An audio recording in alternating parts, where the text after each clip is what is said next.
सात संगत जी प्यार से कहना धन निरंकार जी। सात संगत जी हमें अपनी संगत अच्छे लोगों के साथ करनी होगी, तभी प्यारी सात संगत जी हम अपने आप को संवार सकते हैं, अच्छा मान सकते हैं। प्यारी सात संगत जी और बच्चों पे भी हमेशा ध्यान रखना है कि बच्चा हमारा कहाँ जा रहा है, कैसे दोस्त हैं उसकी, कैसी संगत है। प्यारी सात संगत जी संगत के साथ एक ध्यान आया कि सात संगत जी एक समय की बात है कि एक पंडित जिसकी बेटी सात संगत जी छोटी सी थी, तो सात संगत जी उसने सोचा, उसके पास एक 500 रुपये थे। उसने सोचा कि ये मेरे पास रहेंगे तो मैं कभी खर्च कर दूं, और मेरी बेटी जब बड़ी होगी तो उस समय मेरे पास इसकी शादी करने के लिए पैसे जमा ना हो पाए। सात संगत जी उसने वो पैसे 500 रुपये एक लाला के पास जमा कर दिए, जो कि सात संगत जी वो शहर का बहुत ही बड़ा जाना माना लाला हुआ करते थे। सात संगत जी उन्होंने उसके पास 500 रुपये जमा कर दिए, ताकि जब 10-12 साल बाद मेरी बेटी सयानी होगी तो मैं उसकी लाला से पैसे लेकर शादी कर दूंगा।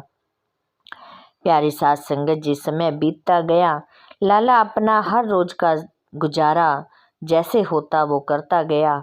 उसको ये चिंता नहीं थी कि बेटी की शादी अब कैसे होगी, क्योंकि उसके दिमाग में तो एक ही बात थी कि मैंने बेटी की शादी के लिए तो जमा पूंजी की हुई है। सात संगत जी जैसे ही बीतते बीतते 10-12 साल बीत गए। अब सात संगत जी वो पंडित लाला के पास गया, कहने लगा, लाला जी मैंने आपके पास 500 रुपये जमा कराए थे और मेरी बेटी सयानी हो रही है, बड़ी हो रही है, अब मुझे उसकी शादी करनी है। लेकिन सात संगत जी लाला बेईमान हो गया। उसके मन में आया कि क्या इसको इतने सालों की बात, इसको मैं पागल बना सकता हूँ, इसको कह सकता हूँ कि कैसे तूने पैसे दिए हैं और कब दिए हैं। सात संगत जी वही हुआ। लाला ने कहा कि आपके पास कोई मैंने पर्ची दी थी लिखकर, या कोई कुछ तो दिया होगा जिससे आपके मेरे पास पैसे जमा थे। लेकिन सात संगत जी वो तो एक विश्वास भरी कहानी थी। सात संगत जी उन्होंने कोई पर्ची नहीं दी और ना ही उन्होंने ली। तो सात संगत जी पंडित बोला कि मुझे तो आपने कोई भी ऐसी पर्ची नहीं दी। तो सात संगत जी लाला के दिल में बेईमानी आ गई और कहने लगा, जब पर्ची नहीं दी तो इसका मतलब कोई पैसे भी नहीं है मेरे पास तेरे। तो सात संगत जी वो परेशान हो गया। पंडित सात संगत जी दिन रात परेशान रहने लगा। सात संगत जी परेशानी के चलते चलते एक दिन उसके मन में सात संगत जी ध्यान आया कि क्यों ना मैं राजा के पास जाऊं, कि कोई ना कोई तो वो निर्णय जरूर लेगा और कुछ ना कुछ तो मेरी परेशानी का हल जरूर निकालेगा। अब मैं इतने पैसे कहाँ से लाऊं जो कि मैं अपनी बेटी की शादी करूं।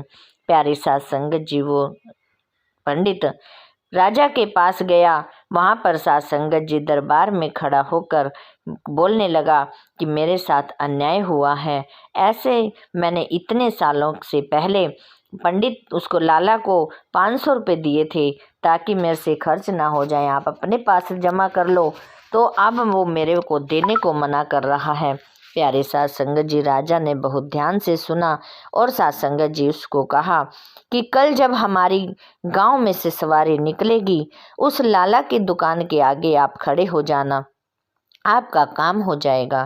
प्यारी सात संगत जी जैसे ही राजा ने उसको आदेश दिया, अगले दिन वैसे ही पंडित उस दुकान के आगे जाकर खड़ा हो गया। और सात संगत जी राजा की जैसे ही गाड़ी निकली वहां से, सात संगत जी किसी ने उनकी आरती उतारी तो किसी ने फूल बरसाए, किसी ने जयकारा लगाए। सात संगत जी राजा की सवारी जा रही है और सात संगत जी जैसे ही लाला की दुकान के आगे पहुंची तो सवारी को एकदम रोक लिया और कहने लगे कि अरे पंडित जी, गुरु जी, आप तो मेरे गुरु हैं, आप यहाँ पर कैसे खड़े हैं।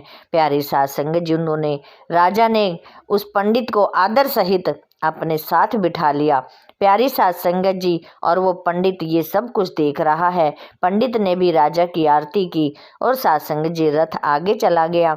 सात संगत जी आगे जाकर कुछ ही दूरी पर उस पंडित को नीचे उतार दिया और राजा बोला कि मैंने तो अपना काम कर दिया है, बाकी जो तेरे भाग्य में होगा वो जरूर मिलेगा। प्यारी सात संगत जी अब सात संगत जी इधर जो वो लाला था सोचने लगा कि ये क्या हुआ, ये तो पंडित जो है राजा का गुरु है, हो ना हो कि कभी ये पंडित राजा को सारी बात बता दे और मेरे को भी सात संगत जी यहाँ से जेल करवा दे, मेरा कारोबार ठप करवा दे।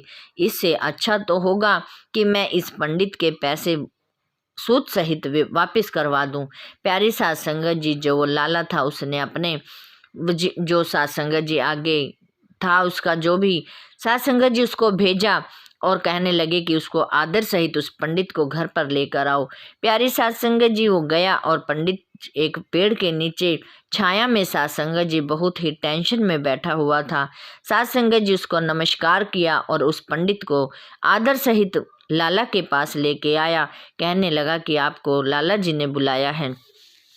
जैसे ही सात संगत जी पंडित लाला के पास आया तो सात संगत जी उस लाला जी ने उसको सात संगत जी बोला कि मैंने बहुत मेहनत की है, रात भर मैं सोया नहीं, सारे जो भी किताबें बुक जो भी हैं मेरे घर के अंदर डायरी सभी को मैंने चेक किया तो उसमें पाया कि 12 साल पहले आपने मुझे 500 रुपये दे रखे हैं और 12 साल पहले के 500 रुपये के हिसाब से अब 13,000 हो चुके हैं और 1,000 रुपये उसने उसको एक्स्ट्रा दिया। कहने लगे कि पंडित जी आपकी बेटी मेरी बेटी है, मेरा भी तो कुछ दान कर कन्यादान करने का मन होता है, मेरा भी तो फर्ज बनता है कि मैं भी आपकी बेटी की कन्यादान करूं। सात संगत जी उसने सूद सहित उसको सात संगत जी पैसे लौटाए और 1,000 रुपये एक्स्ट्रा दिए। प्यारी सात संगत जी ये तो उसने एक राजा का साथ लिया। सात संगत जी यदि हम अपनी सतगुरु माँ को भी सात संगत जी राजा बना देते हैं तो सात संगत जी हम कहीं भी कोई भी कांटा हमें चुभ नहीं सकता। सात संगत जी जैसे कि हम अपनी सतगुरु माँ को एक उसने तो राजा का हाथ पकड़ा तो उसका सात संगत जी सारा नुकसान होते होते बचा और सात संगत जी ईमानदारी से का पैसा उसको मिला। सात संगत जी यदि हम अपने सतगुरु का लड़ पकड़ लेते हैं तो हमारा कोई भी नुकसान नहीं होगा, कोई भी बाल बांका नहीं होगा। कहीं भी सात संगत जी हमें सुख दुख आते हैं तो सात संगत जी सतगुरु माँ अपने आप ही संभाल लेती हैं। जहाँ की सात संगत जी वही साथ की बात है। यदि हम सत्संग का सहारा लेते हैं, यदि हम सेवा का सहारा लेते हैं, सतगुरु माता जी का सहारा लेते हैं तो सात संगत जी हम अपने जीवन को संवार सकते हैं और सात संगत जी हम इन दुखों से बच सकते हैं। संसार सात संगत जी एक दुखों का सात संगत जी भरा हुआ है। इस दुख से सात संगत जी बचने के लिए, इस दुखों से निकलने के लिए सात संगत जी हमें सत्संग में जाना है, सत्संग का सहारा लेना है, महापुरुषों का सहारा लेना है, सतगुरु माता जी का सहारा लेना है।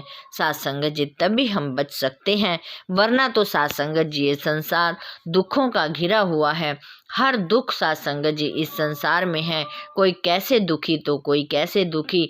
हमारे अंदर शांति तभी आ सकती है जब सात संगत जी हम सत्संग का सहारा ले लेते हैं। सत्संग पर सात संगत जी जाने से सारे दुख दूर हो जाते हैं, अपना मन स्वच्छ हो जाता है।